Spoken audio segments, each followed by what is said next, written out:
কোথায়?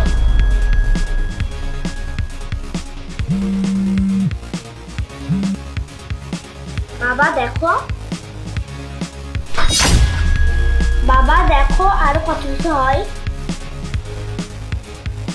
এই কি হয়েছে? তুই আমার রুমে কেন? তোকে তো আমি বললাম কাপড় পরিষ্কার করতে, আর তুই কাপড় পরিষ্কার না করে আমার রুমে কি করছিস? মা আমি তো কাজই করছি, ঝাড়ু দিতে আসলাম, আমার হয়ে গেছে। আচ্ছা যা বাসনগুলো ধুয়ে ফেল। মা আমার অনেক ক্ষুধা পেয়েছে, আমার খেতে দাও। বাসনগুলো ধুয়ে পান্তা ভাত রাখা আছে, ওগুলো খাবি, আর এই রুমে আর আসবি না। ঠিক আছে মা।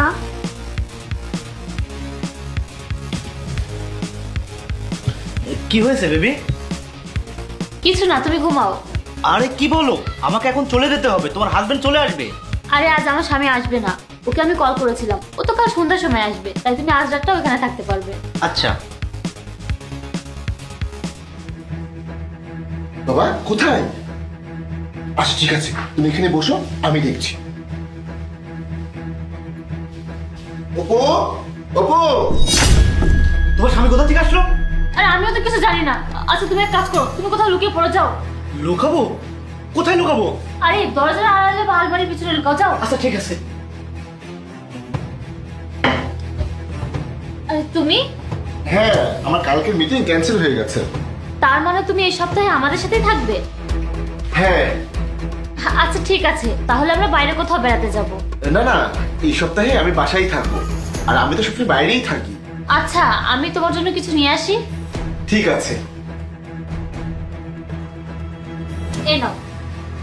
ধন্যবাদ। আচ্ছা মাহিব কোথায়? আমি ওকে ডেকে নিয়ে আসছি। আচ্ছা ঠিক আছে।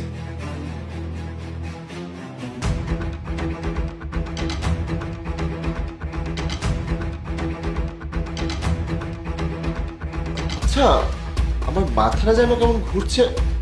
আরে তুমি তো টায়ার্ড, তাই মনে হয় এমন লাগছে। আচ্ছা তুমি এখন রেস্ট করো। হ্যাঁ আমাকে মনে হয় একটু রেস্ট করতে হবে।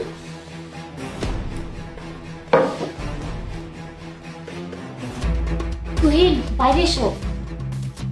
তুমি যে বললে সে কালকে আসবে, আজকে কিভাবে আসলো? আর আমি তো নিজেও জানি না সে এখন কেন আসলো।